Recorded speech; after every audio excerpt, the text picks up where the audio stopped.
They were all in agreement about what we could do for Charlie, what the treatment options were. There was drugs, and there was brain surgery, and you're out of luck. And so it was a while ago, but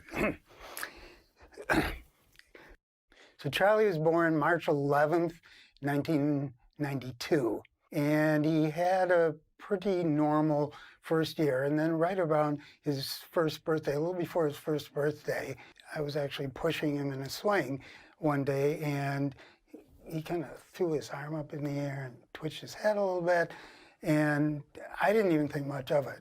And I asked my wife, Nancy, I said, have you seen anything like that? And she said, yeah, I've seen a bunch of it. So that was the beginning, and we started seeing neurologists. The seizures increased in intensity and in duration. He wound up having seizures in the arms of the chief of pediatric neurology at Boston Children's Hospital, Seattle Children's Hospital, UCLA, LA Children's Hospital. So we tried all the drugs that were available at the time. Charlie had a brain surgery, a horrendous brain surgery, and nothing really stopped his seizures. And we lost hope. We were basically told there was no hope. And one day after the visit, I stopped at the medical library, and as soon as I started researching pediatric epilepsy, one of the first things that came up was a ketogenic diet. And it was kind of shocking to me, because what it said was that about a third of the kids with epilepsy as bad as Charlie who go on a ketogenic diet have their seizures go away. And another third are significantly improved, and for a third it doesn't work. And yet all of these folks we had taken Charlie to see never mentioned a word about diet.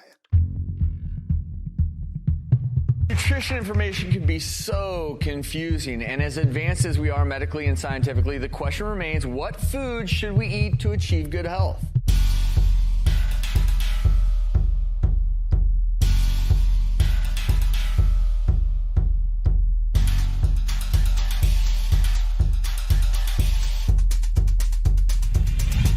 We're in a war for information, and the fallout affects all of us. The media is just going to sell what people are going to buy. And if people knew the truth, they would know what to ask for. My name is Vinnie Tortorich, and I've been in the health and fitness game for the better part of 40 years, specializing in weight loss. Over the years, I've seen everything come and go at least 100 times. But as a country, we've only gotten fatter. What should I eat? What pill should I take? Should I take a pill? What about this protein shake? We all know someone who's trying to lose weight, and most of those people don't realize simply losing weight doesn't mean good health. My mother, for instance, she was always on some diet. One week it was the Cambridge diet, the next week it was the Scarsdale diet, the next week it was the cabbage soup diet. But wait a minute, the next week she ate nothing but bananas. Where did that come from? I always wonder about things like 8 8-ounce glasses of water per day. Really? Where did that come from? High blood pressure. You know, a doctor will say, oh, you have high blood pressure, stop drinking coffee. Really? These are all just myths. The myths have become ingrained in our society far too strongly for people to realize they're myths. What are some of the health myths we hear every day? Grains are good for you and fat is bad for you. Obesity is an energy balance disorder. Calorie in, calorie out. Calories in, calories out. As long as you're burning enough calories, you can ingest whatever you want. That you have to exercise to have better health. Saturated fat is the cause of heart disease. The low-fat diet is a healthy diet. We saw fat in the coronary arteries, and that must come from ingested fat. A growing number of doctors are learning that almost everything we're taught about nutrition is wrong. And I realized there was this incredible story that we had gotten it pretty much completely upside down and backward on fat. Believe it or not, the story of how we got to where we are today started in the 1860s with the Seventh-day Adventist Church and a woman named Ellen White. Ellen was a higher up in the church, and she would have these premonitions. And one night she had a dream that God came to her and said that we shouldn't eat anything with a face. I was taken to another place high above this world, and I heard a voice. There started modern-day veganism. It really didn't exist before then. There were other religious groups who were more vegetarian. They would eat eggs and dairy and so on and so forth.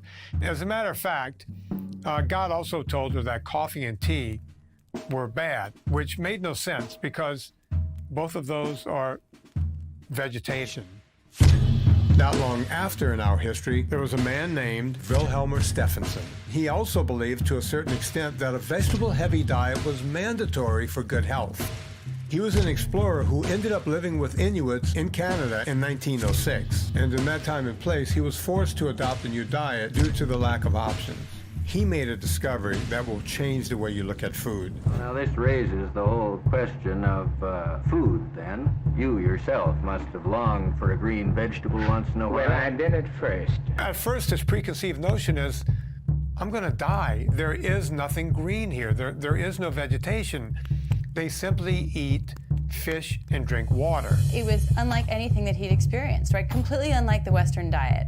It was probably 70 to 80% fat. The Inuit lived half the year on caribou and half the year on whatever they could fish out of the sea. For 4.5 months, I lived on literally nothing but fish and water. And at the end of 4.5 months, I was healthier than I'd never been before. And this is on an exclusive meat diet. That was exclusive fish in this case. On this diet, they were perfectly healthy. I mean, Stephenson was somebody from the medical world, and he knew what cancer looked like, he knew what heart disease looked like, and he did not see anyone suffering from ill health in that community. When he came back to the United States, no one believed him, of course. What? People eating nothing but meat and fat? How could that be? They certainly would die. Dr. Charles Norris, Chief Medical Examiner, does not approve of an all-meat diet. I fail to see why the case of the Eskimo with his strict carnivorous diet should be cited as an example to the white American. The Eskimo has never accomplished anything, and the white man has. We have a weakness of not learning from the natives, but rather teaching them. You see everything through the colored spectacles of your education you're bringing up. You know, we go through this whole idea of green good, red bad. Greenpeace. A light turns green, it means go. Eat your greens. Yet, when you look at red, well, red means stop. Blood is red. It doesn't take long for media to pick up on these things, and we don't realize it's happening, but it's happening right in front of us. It's 10 p.m. Do you know where your children are? Back to Ellen White and her visions. Ellen was having these premonitions, and all of this was happening. The writings were happening in the mid-1860s. But 10 years earlier, in 1856, a 12-year-old boy came to work with the church. His family was in a church, and that was John Kellogg. John, by the time he was 16, was writing and putting out literature for the church. He would go on to share some of the most bizarre beliefs that Ellen White and the church had, including the idea that masturbation and sex were off-limits. Excuse me, Ricky. To stave off these sins of the flesh, you should never eat meat because meat increases sexual desire. Well, this is what eventually led to cornflakes. That's right, cornflakes were created by Seventh-day Adventists to curb sexual desires. He was the guy who figured out something that he termed dextrinization. It's when you cook down grain so much it turns into dextrose, it turns into a sugar. You know, today when you see dextrose in a product, you should run in the opposite direction. It's as bad as seeing high fructose corn syrup. It's used for bacon, it's used in salami. All the luncheon meats that you get includes dextrose nowadays because it gives it a shelf life. It's a way to cure it fast, it's cheap, it's easy to do. So something that John Kellogg started way back in the day has also seeped across to the other side and to the meat industry. There are two issues. There's always multiple questions. One is if you switch from a standard American diet of processed foods and sugary beverages and, you know, for lack of a better word, we'll call it junk, and switch to a vegan diet with with healthy vegetables and beans and legumes and fruits, you're getting rid of a lot of crap that was probably bad for you, which is the sugar and the highly refined processed foods. You would expect somebody to feel better if they did that. The second question is, if you did that and switched to a whole food diet that was animal food based rather than plant based, would they be healthier? I have spent aggregated more than 6 years on red meat. That is seal meat, caribou meat, muskox meat, polar bear, grizzly bear, and so on. The Stephenson diet was considered an all-meat diet. So what he did in 1928 was subjected himself and a friend of his to living in a hospital, being monitored for an entire year, eating nothing but meat, fish, and water, and that became the famous Bellevue study. The studies on Stephenson, which were intensively made from every clinical angle, started on February the 13th, 1928. Stephenson was tested during the experiment with an excessively high protein, minimal fat diet, and as a result became ill. Stephenson said the only time that he felt ill was when he ate too much lean meat, not accompanied by the fat, but that some thick steaks made him feel better again. You have to have fat with a lean. Lean and fat together make a perfect diet. At the end, there were 6 publications that came out of that experiment by different doctors looking at whether or not they got enough vitamins and minerals and everything they could possibly measure, and they were found to be in perfect health. Excessive meat eating is not only not injurious, Dr. Lieb says, but the experiments tended to show that health was improved, resistance to disease strengthened, and the subjects underwent no variation from normal health. I wanted to try to dispel from the world the same misconceptions which I had of the Arctic when I went north. I used to think that I was well informed on the Arctic before I went north. But I concluded eventually that out of 10 things that I believed about the Arctic before I went north, about 6 were wrong. The medical community has been promoting saturated fat as being the bad actor for heart disease, mainly. And that really came from weak science called epidemiology. The experimental evidence that shows that that's actually true has never been done. I mean, for example, you could radio label saturated fat in the food and see if it shows up on the arteries. That's never been done. The entire teaching about saturated fat being bad for the heart is not really founded in good science. It's not that the information is not out there. I remember early on when I was in college, I had a college professor explain to us that fat was our body's preferred source of energy. Okay, fat is a very good way to have energy. And that same professor a couple of weeks later said, our bodies prefer sugar when we do exercise. Weren't we talking about fat just a couple of weeks ago? Yeah, forget about all that. It's sugar. So the message, even in top universities right here in the United States, are a bunch of mixed messages. Do I think there's a big responsibility for media to do the right thing? Yes, I do. You know, we had 3 big networks, the big 3, ABC, CBS, and NBC. Whatever they told us, we went with. Hell, when I was a kid, there was still even cigarette commercials on the air. At least we figured out that that was a bad idea. Don't settle for Sullivan taste, Sullivan time. It's very easy to see how someone can think something or just say something and that becomes a reality. Breakfast. No eggs or fatty meats. Instead, eat grains and fiber that actually lower cholesterol. How about the term heart-healthy grains? We've all seen it. Many people believe it. After all, the terms come from studies that prove it to be true, right? Those were studies looking at whole grains versus white processed flours and grains. So of course, when you're comparing it to something like white processed flour, it's going to be better. But does that mean it in and of itself is therefore heart healthy? You could make the argument that whole grains are less bad for you than refined grains, but that doesn't make whole grains good? Oatmeal, or oat bread, or an oat muffin, or oat bran that is either incorporated into some other cereal product. It's like cigarettes. You can have cigarettes with a filter on, and they're less bad for you perhaps than unfiltered cigarettes. Doesn't make the filtered cigarettes good. It just means they're less bad. And the same thing is true for whole grains. They are less bad. We should put more emphasis on our vegetables. We should think about the vegetables we're going to have for dinner rather than the meat portion. Listen, I'm not a doctor. I'm just a guy with a physical education degree who became a trainer and somehow found myself in the world of modeling. Before I became a trainer to the stars and eventually a best-selling author and podcaster. But when I started modeling in LA in the early 90s, I realized that the media will sell us anything to make a buck, regardless of whether it's healthy or not. Let's face it, every beer commercial you've ever seen is a bunch of ripped up guys on the beach playing volleyball, because that's what beer drinkers look like. If you have ripped up abs or you have a nice set of shoulders, they want you modeling everything in the infomercials. It was the heyday of the infomercials.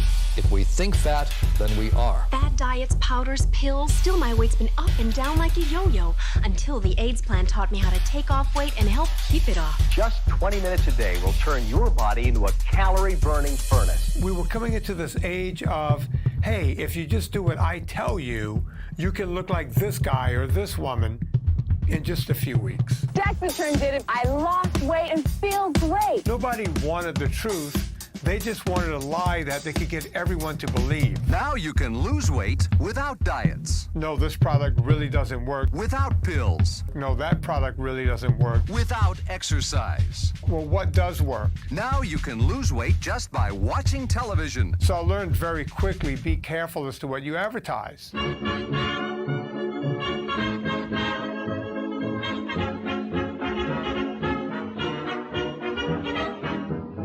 The 1920s and 30s, it was a lot different. We were learning a lot of things back then. We were discovering vitamins for the first time. We also learned that food could heal. And a lot of these therapies are what were being used to heal people. They were using non-starchy, non-sugary diets to starve cancer in the 1920s and 30s. Take Otto Warburg, for instance. He was doing cancer studies on rats.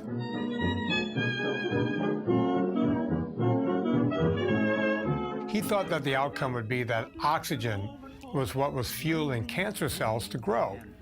And what he learned with rats was that it was actually the sugar. In the healthy cell, glucose is split into carbon dioxide and water. The tumor cell, however, is able to split glucose into lactic acid, and so, in a certain sense, get along without oxygen, and at the same time obtain the necessary energy from its food. This is true not only in tumor cells separated from the body, but also true of tumors in animals and human beings. His discovery was well known as the Warburg effect, and it was shown to help in somewhere near 80% of the cases of people who had cancer. Why does it feel like no one knows this information? We were making these discoveries, so what else contributed to them not taking hold? We had a Great Depression, and then we had a war. A lot of people were having trouble putting food in their mouth, period. So I don't think people were caring that much about their health. People were just trying to eat anything. People didn't eat out as much. We made homemade dressings. You didn't have dressings that were full of processed oils, and we weren't adding high fructose corn syrup to everything that we ate. We ate real whole foods that were cooked at home. Even fast food was different back in the 1940s and 50s. If you had French fries, they were made from rendered animal fat, basically beef tallow, which was a better way to cook junk food. So even our junk food was better in the 1940s and 50s and 60s. It wasn't until we got to the 1950s where people started to become more prosperous. We saw the advent of TV dinners and all this stuff, and more sugar, and processed foods came from everywhere. But what really happened in 1955. when one of the most popular presidents of our time, Dwight D. Eisenhower, had a heart attack. News of President Eisenhower's sudden illness, described by his doctors as coronary thrombosis, came as a severe shock to us all. Films of President Eisenhower made just before his heart attack are dramatic evidence of the suddenness of the illness that shocked the nation. President Eisenhower's heart attack struck at a time when he was close to the zenith of his prestige at home and abroad. It follows that the president's illness is of vital concern to the entire world. Well, if he could die, what could happen to me? You have to understand, this is a period in the 1950s when America is in a complete panic about the rising tide of heart disease. Before that, we never thought about heart attacks. We never thought about health and fitness. We didn't think about the food we were eating. No one back in the 1950s knew what their cholesterol score was, much less even knew what the word cholesterol meant. Medical textbooks tell us that cholesterol is a white compound, somewhat soapy to the touch, and is distantly related to alcohol. It is no alien poison to be avoided by man at any cost, but an important element in the body's chemical machinery. Cholesterol is a kind of a fat-type molecule. It's in all of our cells, 30 trillion cells. Cholesterol is actually so important to the body that it actually makes the majority of cholesterol that's in your blood right now. Most of the dietary cholesterol you eat will go through you, and very little actually gets absorbed. And of that cholesterol you find in the blood, most of it was made by your liver. It is an essential of nerve tissue, for instance, and a raw material for the production of several hormones, bile, and a form of vitamin D. It is found naturally in the blood, and also often in the walls of arteries and other blood vessels. If you eat more cholesterol, your body will make less. If you eat less, your body will make more, which makes it very interesting that it was so maligned in the past few decades. Heart disease had been rare in the early 1900s and had really risen since the late 1920s to be the #1 killer disease by the 1950s. We took a collective gasp in this country. We didn't want to have another president die in office. Just imagine your president not being in the Oval Office for 10 days and he's in bed. Besides, this guy was very popular. People wanted to find out what caused it. Could it have been his diet? And if so, what was he eating and how can we change it? This is also the time when the media was more prevalent. Motion picture cameras join newspaper reporters in the old State Department building for an historic presidential press conference. The first ever filmed in sound by newsreel cameramen. Well, I see we're trying a new experiment this morning. I hope it doesn't prove to be a disturbing influence.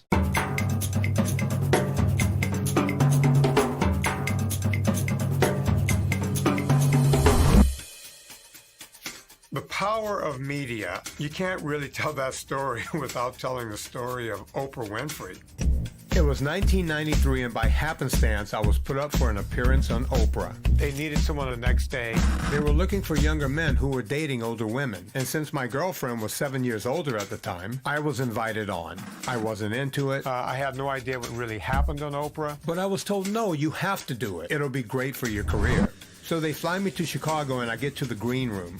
I was introduced to a woman named Doe.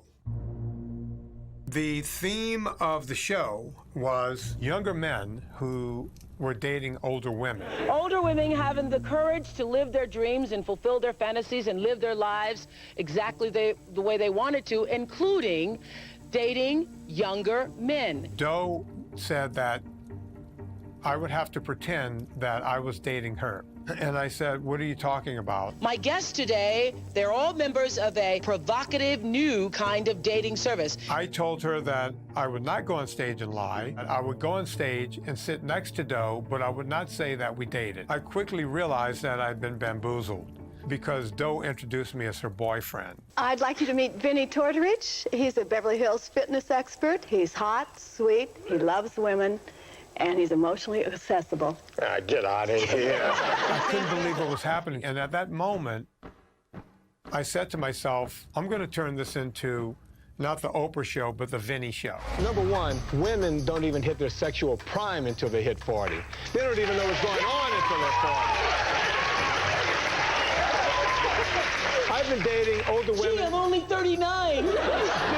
I'm going to make this show so bad that they won't possibly be able to run it on national television. If you want to be with an older woman, it's the difference between riding in a Volkswagen and a Cadillac. If you want to ride in a Volkswagen, go right ahead. If you want the Cadillac, go for the older woman. Well, now. It turned into a circus. The people in the audience actually believed all this. Doe and I had just met. It was like the audience was participating in this huge game of Mad Libs. Two different generations. How was school? Oh, I learned arithmetic. I don't see how two people can have something in common if they're not the same age. It seems like people are treating this like some sort of fetish. What could you possibly have in common? Let's say Cher walked into the room and said she had to have you. Sally, get Cher on the phone. I ended up asking Cher out on a date during the show. Cher is on the phone. Cher, my name is Vinnie Tortorich, and I want to say this in front of the whole country. Is the camera on me? Yeah, camera's on. Cher, I live in Beverly Hills. Let's get together and have lunch. I'll have my agent call your agent, and we'll do it because we'll have a great time. No matter how outlandish I got, they seemed to enjoy it more and more. What I want to know is from the ladies in the audience, should I have lunch with this guy? As a matter of fact, you can see Oprah. Oprah started dancing in the aisles. The show ended, and I went back to L.A., and I just assumed, well, that show is going to bomb. As of last year, it was the 7th highest-rated show in Oprah's history. People still recognize me for it today, and virtually none of it was true. I took that realization that media can change everything. Eisenhower has a heart attack, and he wants the whole country to know that this was a real issue. I am happy the doctors have given me at least a parole, if not a pardon, and I expect to be back at my accustomed duties, although they say I must ease my way into them and not bulldoze my way into them. But the media had other ideas. They have their own agenda. He had the common cold of heart attacks. He didn't really have a bad one. The media was trying to show him on the golf course, having a great round of golf. It was thought that diet was the cause. He was also like a 4-pack-a-day smoker, which may very well have given him his heart attack. Yes, according to this survey, more doctors smoke Camels than any other cigarette. Try Camels yourself. Right around that time enters Ancel Keys. Ancel Keys was a pathologist at the University of Minnesota. He got the idea in the 1950s that saturated fat and cholesterol were what caused heart disease. It strikes without warning. Of 10 men, we can expect 5 to get it. But we can't say who, or when, or why. Ancel Keys was this incredibly persuasive person. He had a really outsized belief in his own ideas. The facts are simple. You know the chief killer of Americans is cardiovascular disease, disorders and degeneration of the heart and blood vessels. Here are vital statistics. They show that this problem here in America is the worst in the world. Ancel Keys was famous for something called the 7-country study. This is where he went and studied 7 different countries and came up with this hypothesis as to how we're supposed to eat based on correlation. Ancel Keys is the one who proposed what he called the diet heart hypothesis, and that was that saturated fat and cholesterol, dietary cholesterol, would give you a heart attack, especially saturated fat, like hot oil down a cold stovepipe. It would just clog up your arteries and give you a heart attack. The problem is he cherry-picked these countries to fit what he was trying to hypothesize. It set out to prove that the more calories you got from fat, the better chance you had of getting heart disease. It seemed like a straight line between the least fat consumed and the most fat consumed, with the U.S. at the top. The only problem is Keys studied 22 countries. And if you factor in all of those countries, the results were all over the place. He just took the 7 countries that proved this point, that fat causes heart disease. This study made Keys the temporary savior of the medical community, and therefore the world. Such that he was able to get onto the American Heart Association Nutrition Committee, and he turned the whole association around in 1 year and got them in 1961 to recommend that all Americans restrict saturated fat and cholesterol in their diets in order to fight heart disease. Dietary fat and its relation to heart attacks and strokes. Most persons in the United States who are overweight will find it profitable to reduce their total caloric intake. Reducing the amount of fat in the diet is one way to do this. This is the first advice anywhere in the world telling people not to eat saturated fat and cholesterol to fight heart attacks. That's like the beginning of it all. That is what just blossomed, bloomed, grew into the giant oak tree of advice that we have now. We have no credible evidence to say that saturated fat causes heart disease. And that sounds crazy to say when you look at our government guidelines and our dietary guidelines, but there is no high-level, credible evidence to show that saturated fat causes heart disease. The interesting thing about Keyes, he got virtually everything wrong, but it never infected his humility. We live in a time right now when we've had a narcissistic turn. People are very primitive and narcissistic, a lot of injuries in childhood, and it has caused us to perhaps not have the most secure sense of self and identity. People attach themselves to one particular approach to diet, and it develops into an identity around which people maintain a religious intensity. They defend it as though any question in their dogma is like you're questioning their religious dogma or threatening their very sense of the fabric of reality. And so we start looking around for things to attach ourselves to, and political groups, religious organizations, different diet fads, we attach ourselves to these groups, and we look to the groups for our identity. So our going forward in life is somehow threatened by somebody saying, hey, maybe fat's not so bad for you. It's positively comedic, but it's becoming ridiculous. In the United States, coronary heart disease is so common that all one has to do to study the complete natural history of the disease is to take a sample of men, any sample of men that are now healthy, follow them, wait a little while, and a lot of them will have coronary heart disease.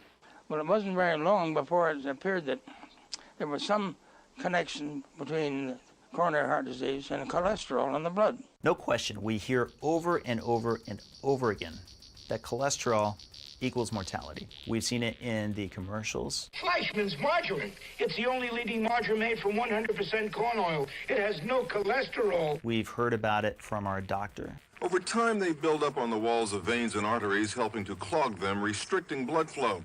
It's what causes heart attacks and strokes. We've heard about it plenty of times from our friends and our family. And because of that, we tend to think it's just simply the truth. It certainly has the degree of repetition that we would expect. In the 60s and 70s, we were focusing more on the specific types of cholesterol, LDL and HDL. And LDL became known as the bad cholesterol. And all of a sudden, medicine was focused on LDL. It was noticed that higher cholesterol in the blood appeared to correlate or track with higher heart disease rates. Cholesterol is carried in the blood by proteins called low-density lipoproteins, or LDLs.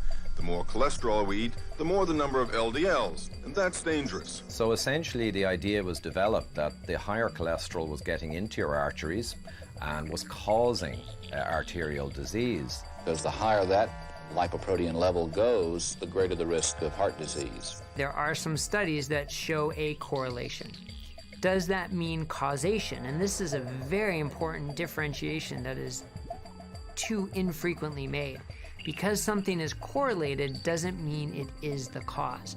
So if high cholesterol is present in people who are having heart disease, we have to look a little further as to why that is and if there are other factors. When you really look at the studies and you crunch the data, LDL is not the best marker for heart disease. What's even more powerful are your ratios. So whether it's your total cholesterol to HDL ratio or your triglyceride to HDL ratio, those have better predictive value than LDL itself. The ratios indicate your level of insulin sensitivity or insulin resistance. So the best cholesterol measures are not actually even talking about a cholesterol thing. They are indirectly talking about insulin resistance and health. A lot of the fat research, look, we saw fat in the coronary arteries and we thought that fat must be coming from somewhere. It must come from circulating fat and that must come from ingested fat.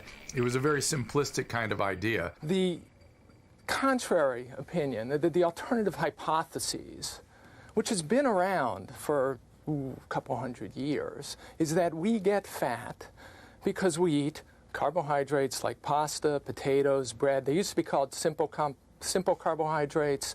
Now the terminology is changing to adjust to the fact that a lot of people think maybe these starches, as my mother called them, are not quite so good for us. We focused in just by timing and bad luck on this idea that saturated fat causes heart disease. And we bought into it even though the evidence ultimately didn't really support it. And we made everything else we believed about diet have to be reconciled with that.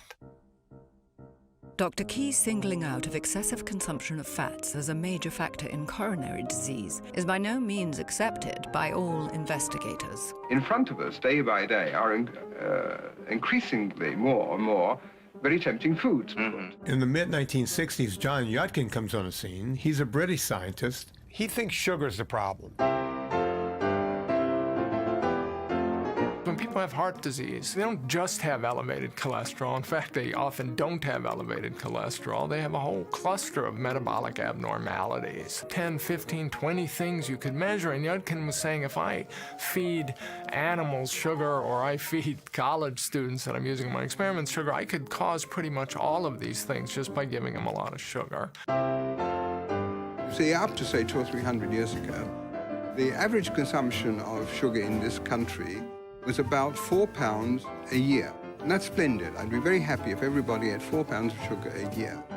They eat 100 pounds. Comparative studies of the diet of 41 nations have convinced Professor Yudkin that there is an almost exact relationship between the consumption of fat and sugar. Moreover, many sugar-containing foods, cakes, candies, cookies, chocolate, ice cream, various kinds of puddings also contain fat. You always eat some fat. So if you eat high-carb foods, you raise your blood glucose, you raise your fat-storing hormone insulin, and you're going to store the fat that you eat. It's all individual how much you can tolerate, but if you eat more than your body can tolerate, then you will most likely gain weight, gain fat. Drawing the analogy of the relationship between diabetes and national sugar intakes that could statistically also be related to the fat intake, Professor Yudkin considers that heart disease may well be causally related to the consumption of sugar. And instead of looking at it, Ancel Keys just jumps right on top of it in the media and turns this guy into a nut job. Keys was really a bully when it came to trying to quash anybody who opposed him. Ancel Keys wasn't going to let anyone come in and rain on his parade. He published a 9-page rebuttal in a journal called Atherosclerosis. In print, he said Yudkin is a mountain of nonsense. It is clear that Yudkin has no theoretical basis or experimental evidence to support his claim for a major influence of dietary sucrose in the etiology of heart disease. Keys and his colleagues managed to paint Yudkin as a quack and to portray Yudkin and his sugar theory as quackery and to say there was absolutely no evidence to support it. None of what is said here should be taken to mean approval of the common level of sucrose in many diets. Keys was had more political influence and more savvy maybe than Yudkin, and somehow this dietary, and we were spending money testing the dietary fat hypothesis, so even though the tests weren't confirming it, the more money they spent, the more people were wedded to the hypothesis having to be right. These studies are extremely expensive, and there have been enough good studies done to support our moderate approach, which is looking at balanced foods, vegetables, fruits, grains, and lean meat and dairy products. The argument, once again, is it has to be tested. When you believe it's wrong, prima facie, you're not going to spend the money to test it. Why are these nutrition scientists just not more curious about other ideas? You know, I was at a conference recently where we talked about a low-carb study where they reversed the diagnosis of diabetes it was a large university-based study, in just 1 year on a very low-carb diet. And not one of them said, wait, what? Diabetes reversal? Wow, how'd you do that? Can you just explain your study a little bit to us? Because that's what we, as nutrition experts, we really need to do in America. And I actually got up to ask a question from the audience. I said, you know, did you hear that? That was 60% reversal of diabetes. Should that not be headline news? And should you not be curious? Why are you not even curious about these ideas? You know, it makes you think of stories like the McKenzie family, parents in South Dakota who realized they had to take matters into their own hands when their son lost 5 pounds in 5 days. I called the doctor that morning and I explained that I thought my son had rapidly lost weight and something was wrong. And we knew within 5 minutes of him doing a urinalysis test that there was sugar in his urine. And we were escorted to the hospital to learn how to manage our new life. We both concluded that we were going to make drastic changes in our diet, reducing carbohydrate intake. Shortly thereafter, we were told that we didn't need to do that we could feed our son, recently diagnosed with type 1 diabetes, whatever he wanted to eat. Take a look. Oh, okay. I'm trusting these people who are now in charge of caring for my son, and they're telling me, give him pancakes and give him French fries and cupcakes and pizza, because now that your kid has this disease, his life is pretty crummy already. And the worst thing you could do as a parent is to try and change his food. I fed my kid the exact prescribed amount of carbohydrates. I pre-bolused his insulin. I put a continuous glucose monitor on him. I bought him a diabetes alert dog. I literally did everything in my own capacity to follow the guidelines and manage his disease, and I failed miserably. Riv, do you want the yogurt, the tablets, or the gel? I put a big message out in the social media groups that I'm connected to in the diabetes community, and I asked, how are you people achieving normal blood sugars? What are you doing? And about every 5th answer I got was that these people were changing their children's diet and implementing a very, very low-carb diet. We removed all the processed carbs, the flour, the sugar, the grains, the fruit, anything that would spike his blood sugar. And so the next appointment we had with our endocrinologist, I skipped in there like I had won the lottery. Oh my goodness, I stumbled upon a low-carb diet and look at my son's blood sugars. And during that appointment, our very kind-hearted doctor looked at me and told me my son was going to resent me for the rest of his life, that this way of eating is not sustainable, that I'm subjecting my son to an eating disorder, and he also handed me a business card to go see a therapist because he thought maybe I was struggling with some things and had some issues for wanting to do this for my son and to change his diet. And I'm told to follow these guidelines because without those carbohydrates, my child won't grow properly and his brain function will be compromised. So when you're a parent of a type 1 and you're told the American Diabetes Association, this large governing body that must know exactly what we're up against, they're recommending this, that's intimidating. We either had to make a change or accept mediocre care.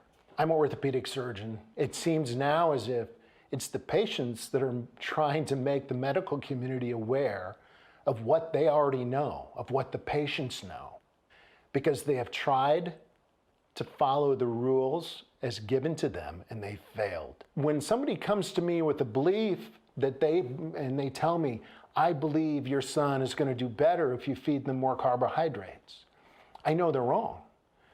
And when it comes to my son, I'm going to do what I know as opposed to what they believe. Our son went from taking 45 to 50 units of insulin every day to maybe 15 units of insulin. If you extrapolate that over every child with this disease, you can understand that that's going to have a marked effect on the profitability of the disease. I think we underestimate people's ability to make a change. And I think if there were doctors and nurses and dietitians who are willing to give patients that option, I think the face of diabetes would be different. We're a very weird culture because we have an endless amount of energy to talk about almost everything. But when it comes to the core issues and the ones that just affect everything, such as family or such as diet, we just went through an election. We talked about everything, but no one ever talked about diet or family or any of this stuff. Now you have kids with type 2 diabetes. You have fatty liver disease. You have sleep apnea. None of this stuff existed before. And if you think it's just old people using this, it's getting younger and younger and younger. It's an epidemic. And it's one of those things like, hey, powers that be, hey, folks in charge, this is going to break the bank. How do people scream all day about Medicare and this doesn't come up? Never comes up. Because it's not sexy. It doesn't work. No, you want votes. Telling people like hard news, like, hey, Mom, you're poisoning your kid. Get your shit together. No votes for you. The current recommendations, it started in the late 60s in response to a documentary that aired on CBS News called Hunger in America. This spring, a private agency, the Citizens Board of Inquiry, released an exhaustive report claiming that serious hunger exists many places in the United States. Out of a total population of 200 million, the report states, 30 million Americans are impoverished, with family income below $3,000 a year. 5 million of these people are helped by 2 existing federal food programs. Now, a new figure must be added.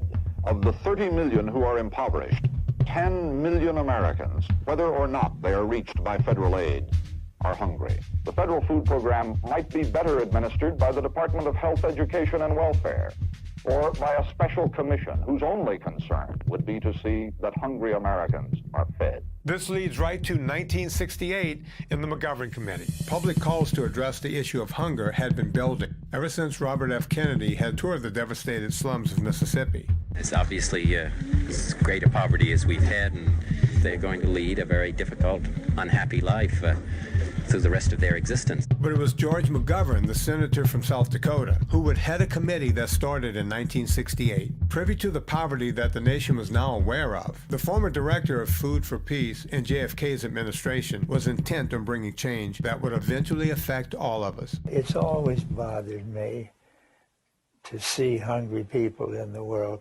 I like to eat. If we are to save ourselves in this country, it seems to me that a radical restructuring of our policies and priorities is absolutely necessary. There is nothing more to say, really.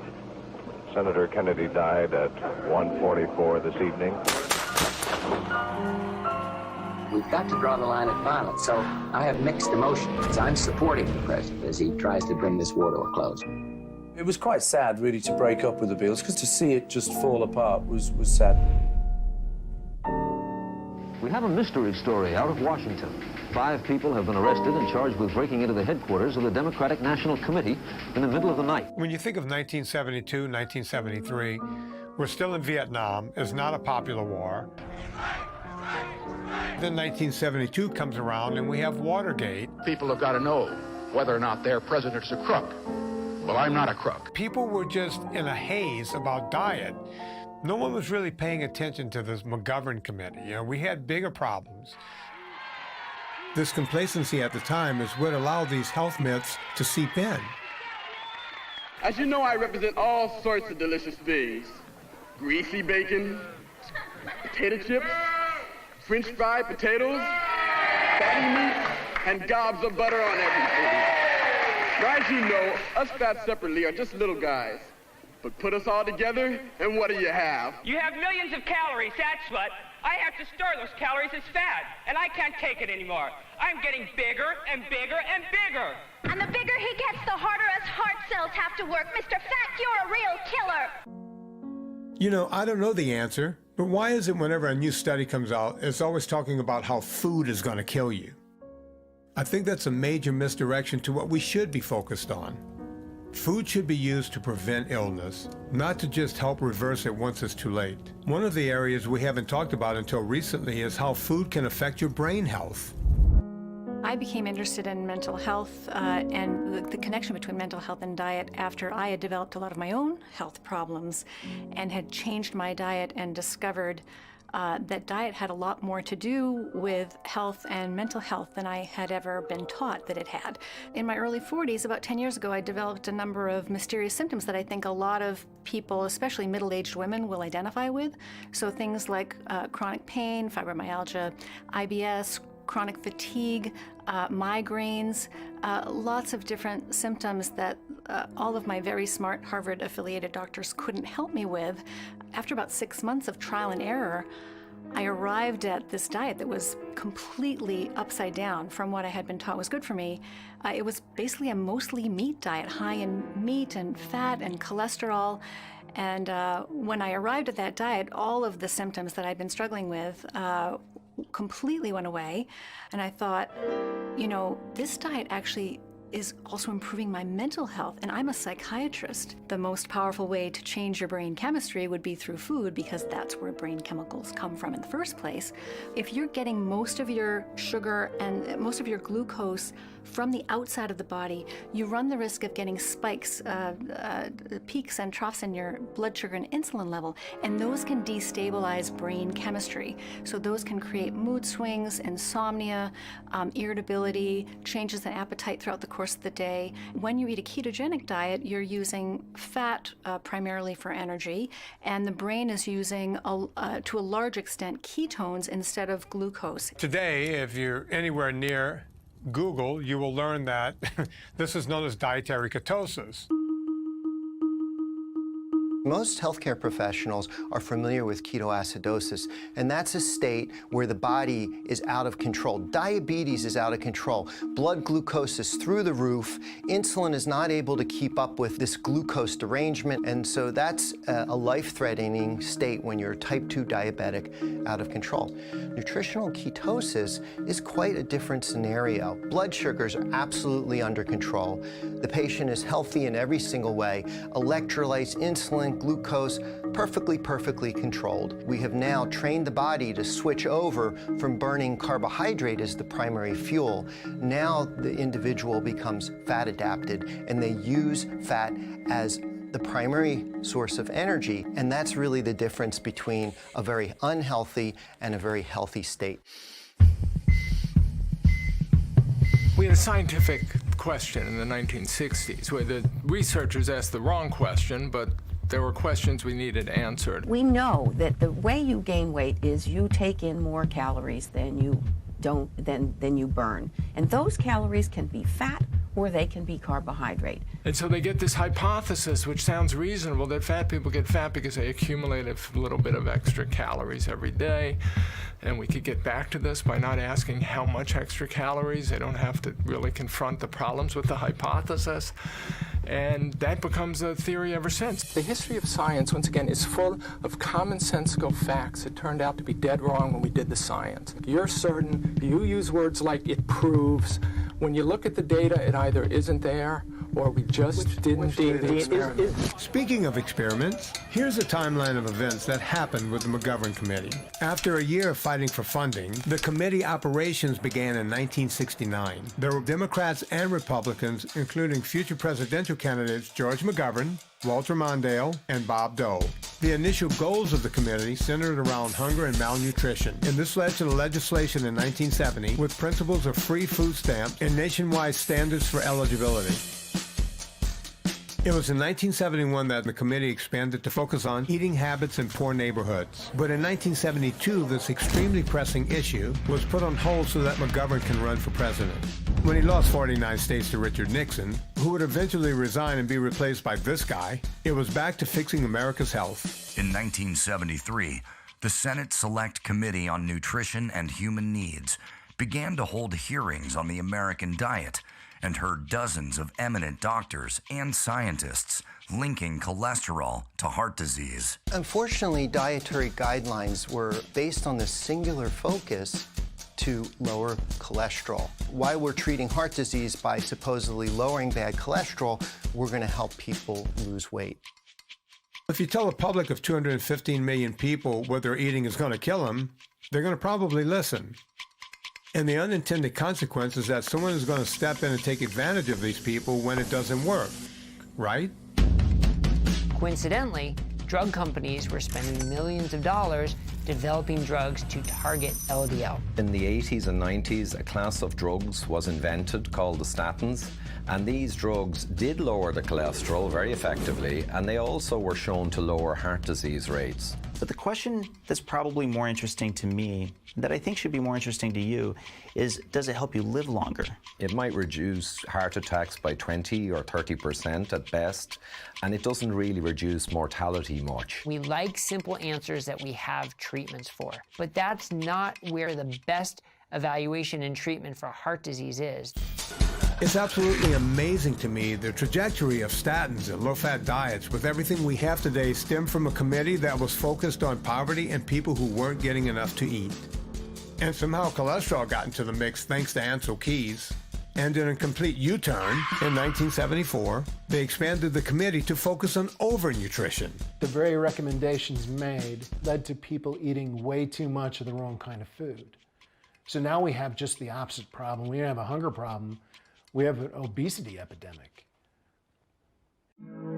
The Senate committee finally issued a set of dietary goals in December 1977. The McGovern Committee issued a set of nutritional guidelines for all Americans, intended to battle heart disease, cancers, strokes, high blood pressure, obesity. In the Dietary Guidelines for Americans, they recommend fewer calories, less fat, less saturated fat, less cholesterol, more polyunsaturated fat. All in favor of nominating vegetable oils, say aye. Less sugar, less salt, more fiber, more starchy food. The committee's original report urged Americans to reduce their risk of heart attacks by reducing their intake of cholesterol down to the equivalent of about 1 egg a day. This great experiment we were doing with tax dollars seemed to have one idea repeated over and over. Cholesterol is bad, cholesterol is bad, on its own or in conjunction with other things. One way to look at it is that saturated fats are healthy when you're not eating carbohydrates, or that saturated fat was never unhealthy all along, but that gets you into the realm of you're telling people that what they've believed is wrong. As time has gone on, both doctors and private citizens have done their own experiments. As a software engineer, I look a lot at networks. Networks are basically objects talking to each other. And a lot of understanding a network is kind of like understanding a brain.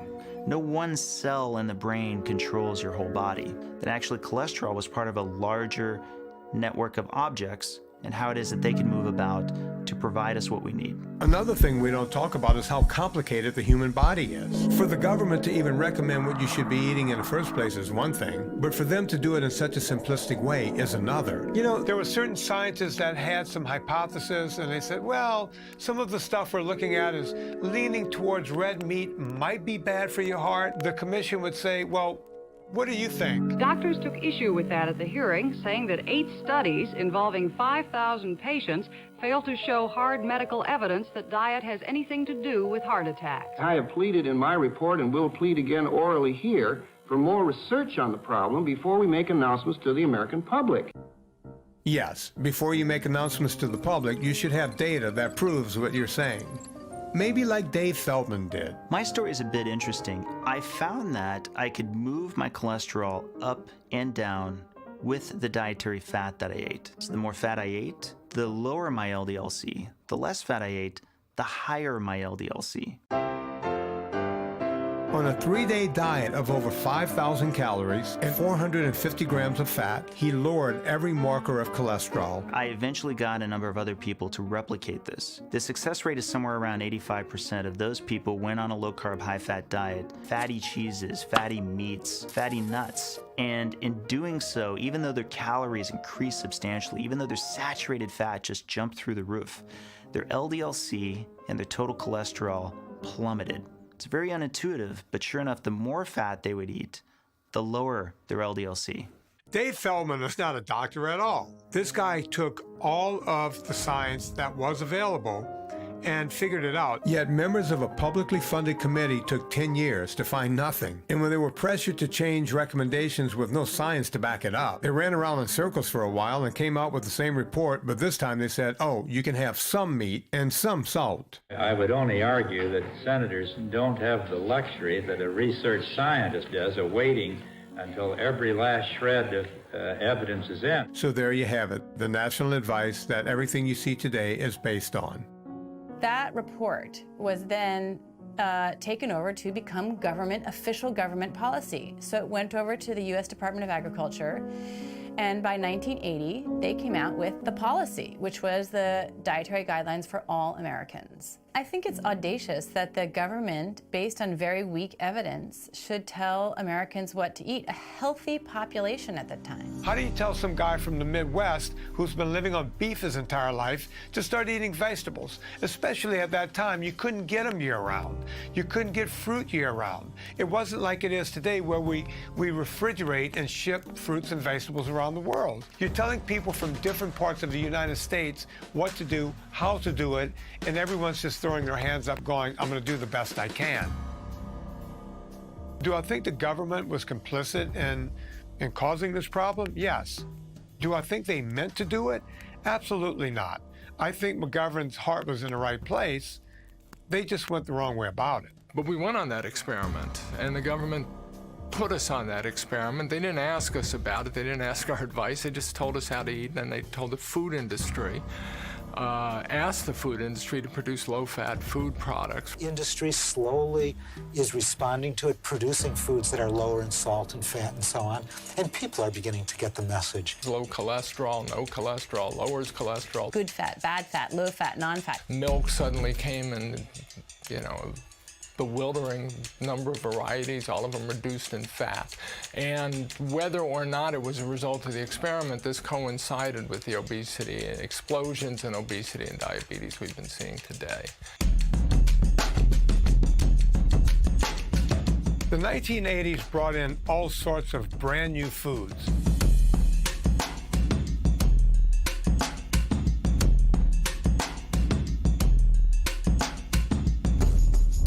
There's a Dannon body in everybody. Unlike some yogurts, it's low in fat.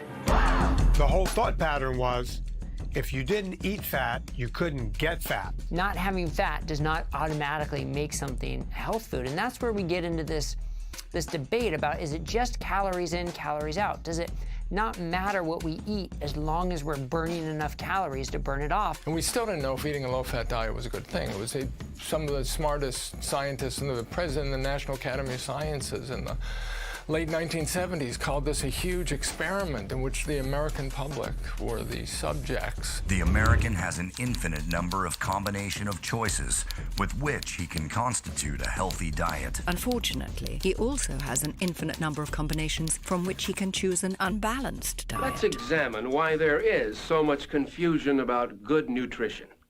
One reason is that we have been given a lot of misinformation, usually by those looking to make a profit. Today, there are still many unusual ideas as to what we should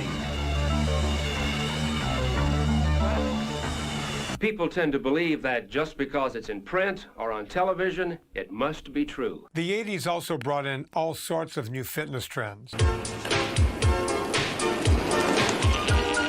Make the commitment now and watch how fast you see results.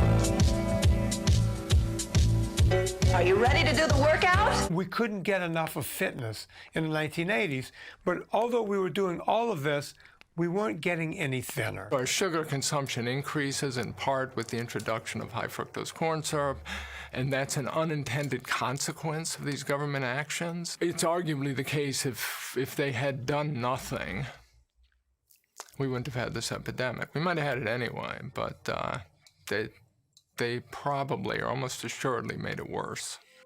For 25 years, we've been pushing a low-fat dogma. It said, eat less fat. First it said, eat less total fat, and you'll have less heart disease, less cancer, and you'll weigh less. Then well, that's not exactly true. This started because there's incontrovertible evidence that saturated fat is bad, and that is well established in long-term trials. You build up in a community, institutions, organizations, everybody collects to them people who think just like they do. Like we like each other, we respect each other because we think alike. You know, I know nothing about you other than that you think like I do, so I respect the way you think. And institutions do this. And then somebody else comes along from the outside and says, oh, you guys all got it wrong. And look, here's the evidence. All these obese, diabetic people are neck deep in obesity and diabetes. We got to change everything. It's hard to accept. It's hard to back out of. There's no way to back out of it that doesn't destroy your credibility.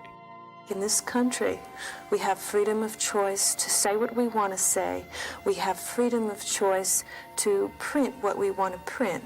We have freedom of choice to think what we want to think, but we do not have freedom of choice for our own health care. Why? I guess profit in politics and power. The MDs and nutritionists and all people need to work together for the total benefit of this country's health. So in 1992, we did the most brilliant thing we've ever done as a country. We started the food pyramid. Now, this is so ridiculous that I can't even ever remember, because in my own mind, it makes no sense. I always have to read it off of a piece of paper. The pyramid, at the base, the biggest part, was bread, cereal, and rice. 6 to 11 servings, not per week, hang on folks, per day. If you went to the maximum vegetables, that's 5 vegetables a day, 5 servings. And fruit, if you went to the max, that's 4. That's 20 servings of carbohydrates every day. And then when you get into milk and dairy, milk has carbohydrates, there's lactose in milk. That's like drinking sugar. And on meat, the most you can have in any given day is 3 servings. Now it gets even worse, because we start wondering this: what's a serving? What's a serving of meat? They didn't tell you how many ounces. Well, I can tell you it was 2 to 3 ounces per serving, but who knew that? You gotta eat the right stuff. Start with a little meat, a little dairy. You gotta add a bunch of fruit. You have Timon and Pumbaa telling people to eat more grains. Bread, cereal, rice, noodles. And eat a whole lot less fat. And if you thought that was ridiculous, the servings that they did give us with the food pyramid did not match what the government told us that servings should be on the packages of food. Those servings, which were also mandated by the government, were completely different from the servings that we heard about when it came to what was on the pyramid. The new food label represents nothing less than a major victory for the consumer and for the public health.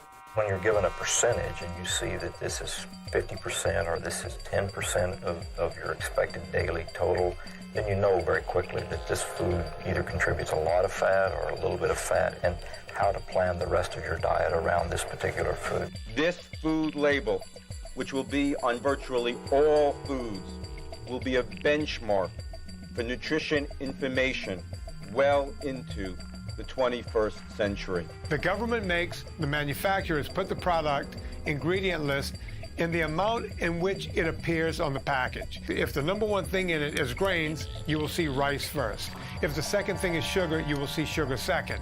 These companies got really smart at some point and figured out, hey, wait a minute, we can't do it this way because people are seeing sugar, sugar, sugar, sugar. So what they do is they name the sugars other things. At last count, we were at 70 names, 70 different names for sugar on packages. Let's say you're diabetic, type 1, type 2, it doesn't matter. If you don't know how to read these labels, your life hangs in the balance. This is the world we live in. This is our society, this is our community. And if we don't fix it, who will? No one will. The food label has become a veritable minefield of misleading and downright false claims. And many in Congress feel the same way. They're concerned that any confusion over the truthfulness of health claims could be dangerous because the potential benefit of displaying important health information on food labels would be lost if consumers lose confidence in what they're being told. When I was a kid in the late 70s, the term metabolic syndrome did not exist at all. Metabolic syndrome is not one thing, it's several things. It's fatty liver disease, it's type 2 diabetes, something else that barely existed in the 70s. We have people on statins and metformin. None of this existed in this quantity in the 70s. We've gone from here to here in just a few short years. So the same foods that my mother's generation grew up believing would go right to their hips. You know, by the 1980s, we were being told to eat 6 to 11 servings per day. They were the base of the food guide pyramid in the 1990s, and they coincided with this obesity epidemic.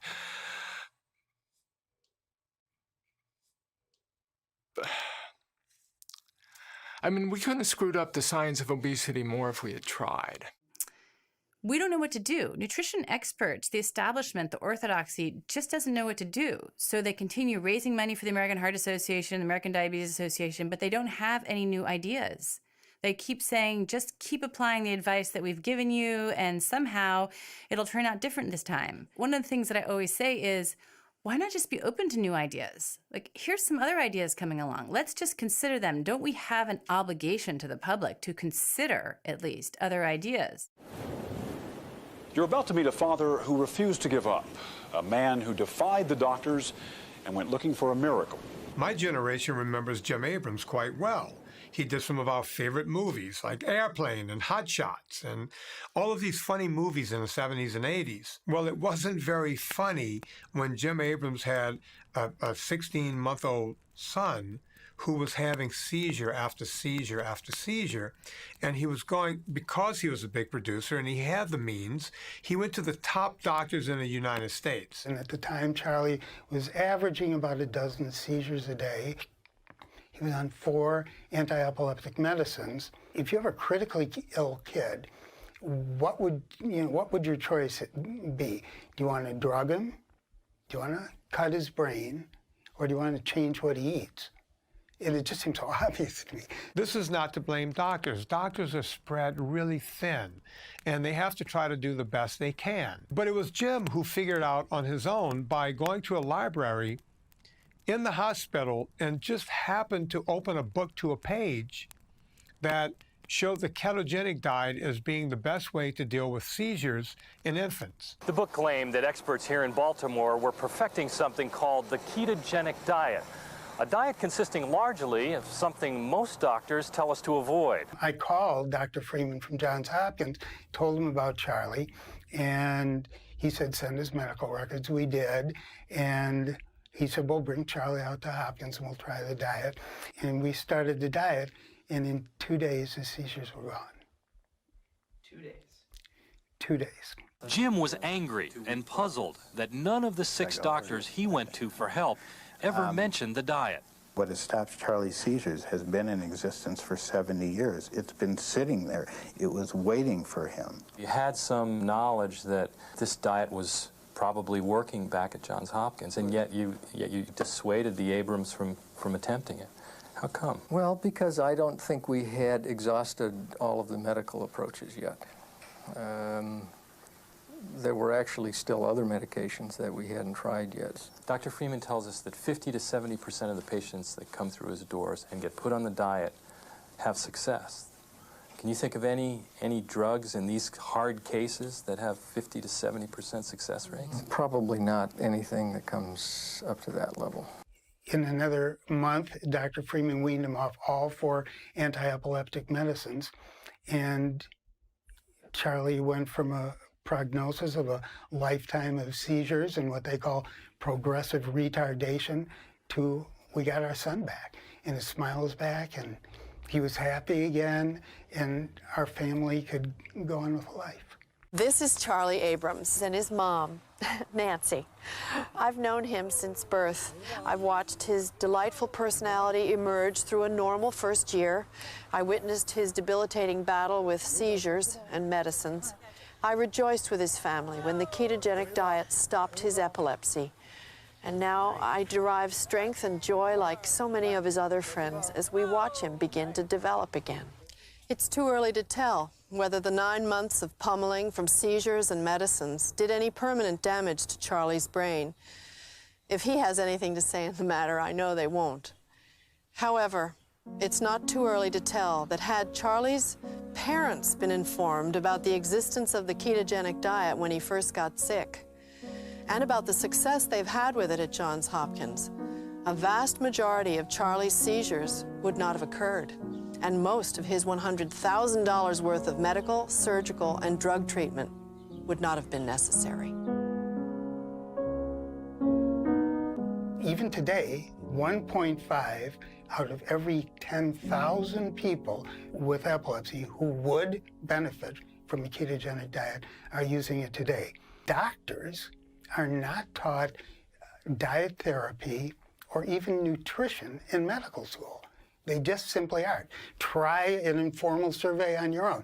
Next time you see a doctor, your doctor, anybody, any doctor, say, when you were in medical school, how long were you, how much time did you spend investigating and learning about nutrition and diet therapy? I didn't really have much nutritional training like most doctors. In 4 years of psychiatry training, we didn't talk about food once. Extent of my training, I got nutrition. Let's see, let's talk about year 1, 2, 3, 4, then 4 years of residency, 0. 0. I got 0 in addiction too.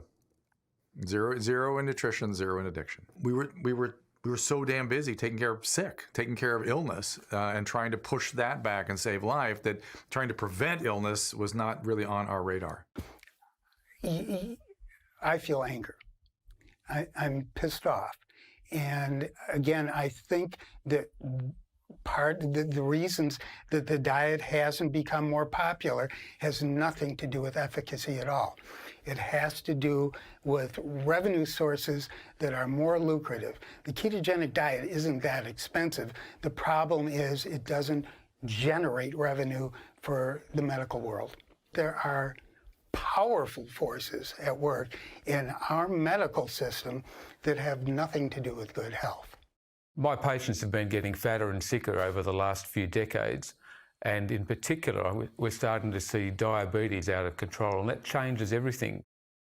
I used to see the occasional person who needed diabetic foot ulcer management and needing an amputation, and it started becoming virtually weekly. When you come into a clinic and there's patients with, with rotting flesh, and it is rotting flesh, and it smells bad, it looks bad, and all you're doing is just trimming off a little bit of foot. It starts with a toe, starts with an ulcer, then it moves up the foot, and sometimes you get to a point after doing 2 or 3 operations, it's been going a couple of months, and then the decision is you've actually got to chop that leg off.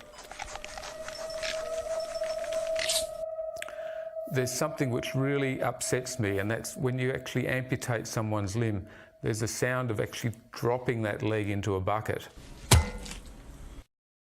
I don't want anyone to hear that, that noise. It's just,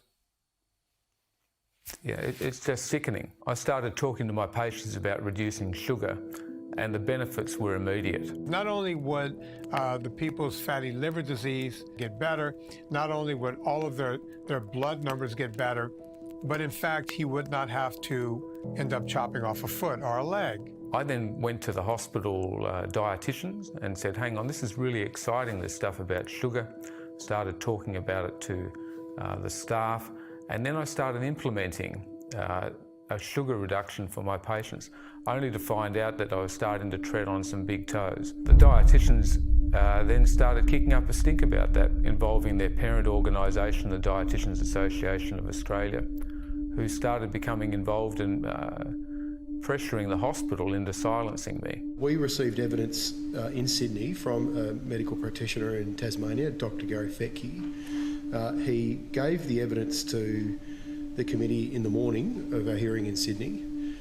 3 hours later, he received an official caution from AHPRA. The first time I heard the story, I just thought it was a joke. The board's actual statement requires that doctors double-check that their personal beliefs don't compromise care, that they don't put their commercial interest in front of patients, and lastly, doctors should provide appropriate dietary advice. Ultimately, the medical board made a ruling that I am now the only doctor, as far as we know in the world, to be banned from advising his patients to reduce their sugar and junk food intake. And if that sounds crazy, then that's what it is. We recognise that the being subject to the notifications process for a practitioner can be an extraordinarily stressful thing, because there are pretty serious issues at stake ultimately in terms of their practice of their profession and their reputation. And their reputation. And despite the fact that we are not punitive in our focus, we are protective in our focus, so our mandate is a public protection focus, we understand and appreciate that it may not feel like that for the practitioner involved in the process. For a long time, I couldn't actually work out why there was anything actually against what I was talking about. Everything about reducing sugar and carbohydrate is basic biochemistry. It's in the first 100 pages of textbooks. There's nothing extreme about it.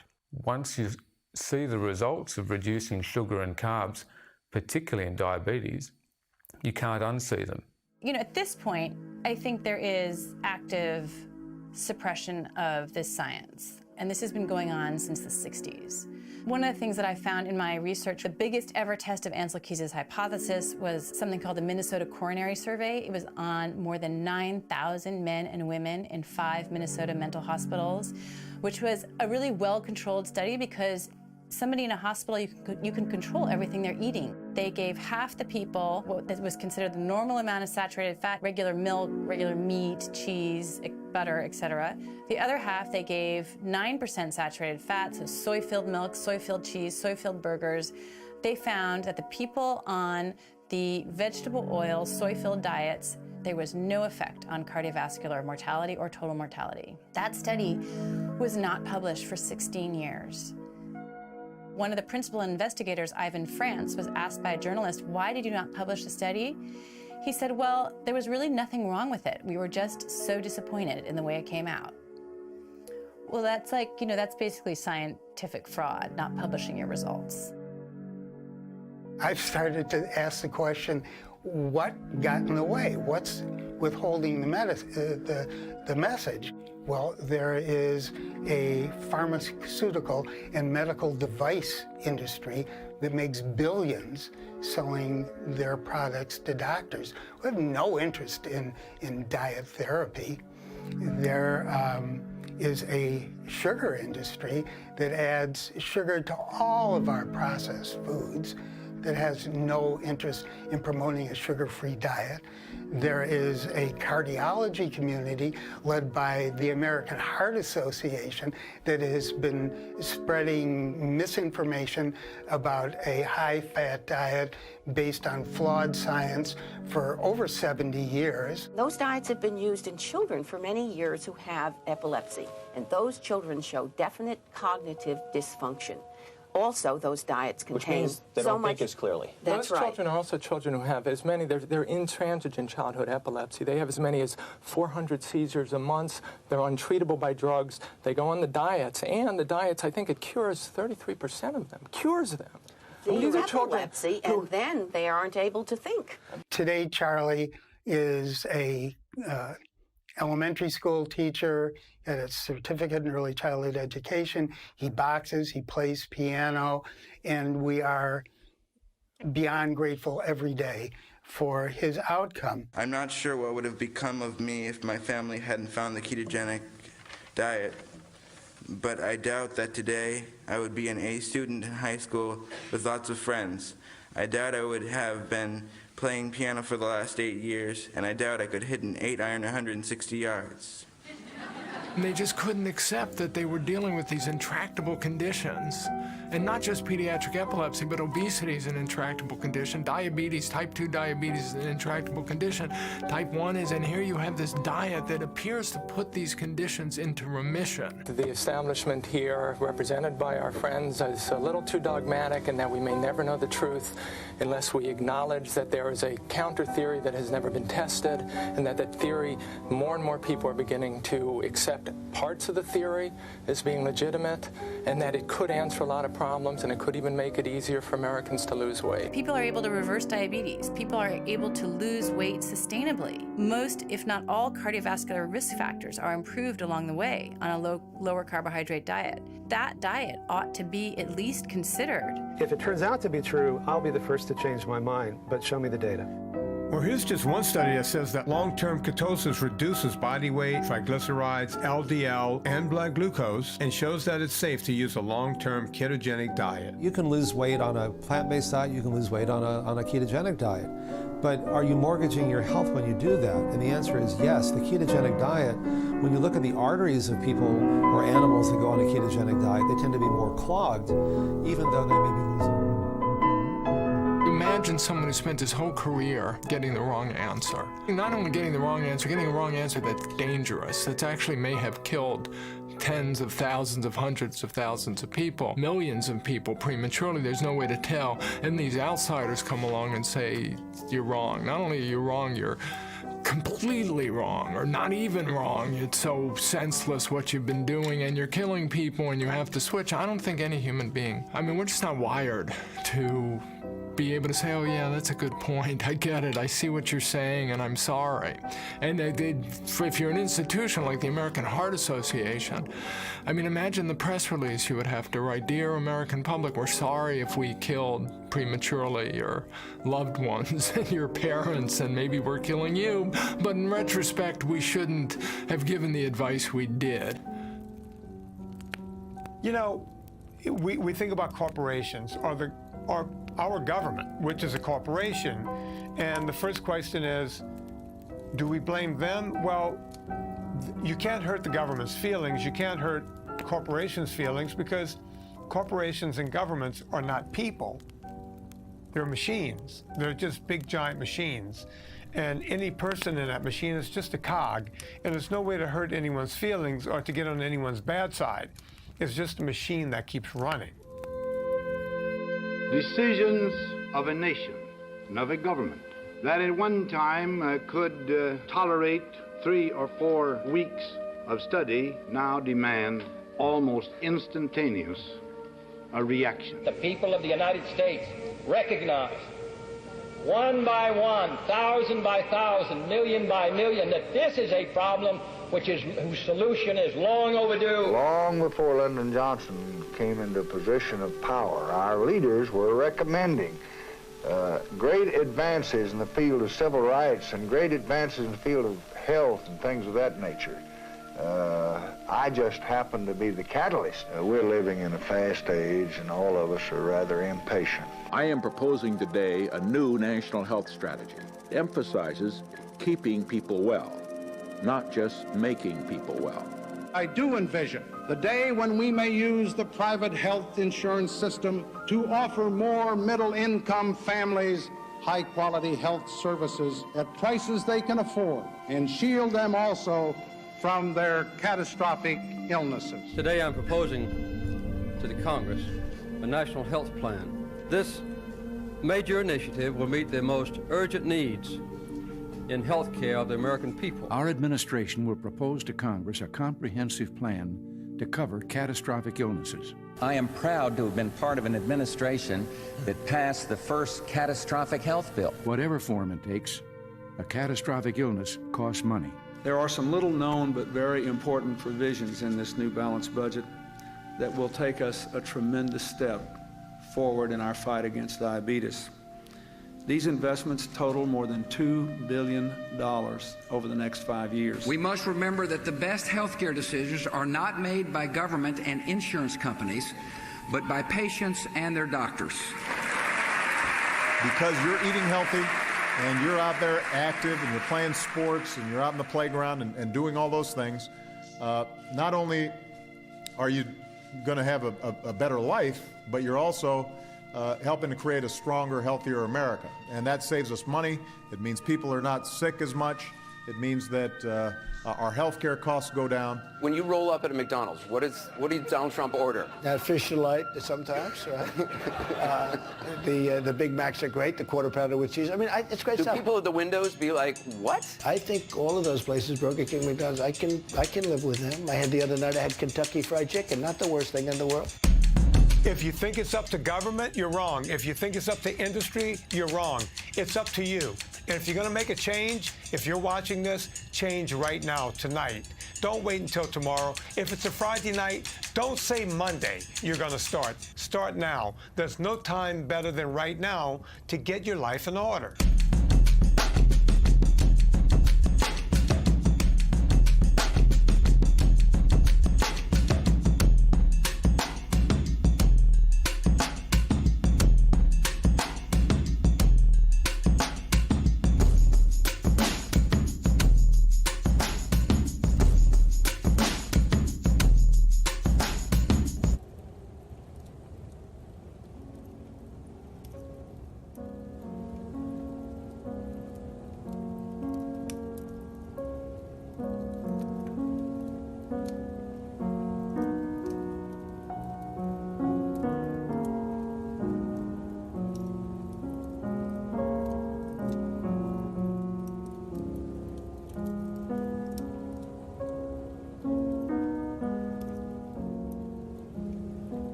I've been doing a podcast with Anna Vocino for about 7 years. When we first started the podcast, nobody was listening. Someone's going, all right, I want to lose weight. Wait, that steak is 1,200 calories?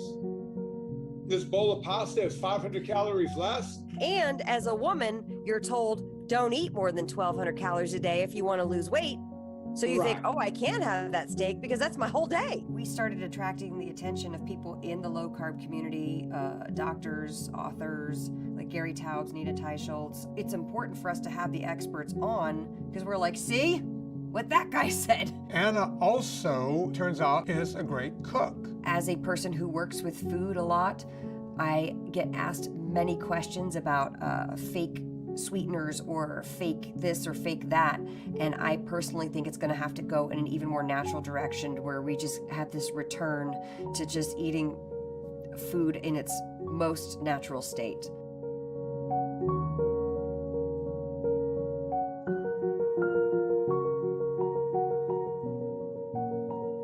Vinny and I are very passionate about this topic. Let's say you watch this documentary, let's say you watch the others and you're like, this is it. I'm going to do this. I am going to give up the processed sugars and grains, and I'm going to go for a high-fat, low-carb diet. And which you should do it. Try it. It can't hurt to not have sugars and grains. Like, just try it. When that happens and there's an adjustment phase, all of us in this country, myself included, have been in the diet mentality. If we can peel back that diet mentality, it would be amazing.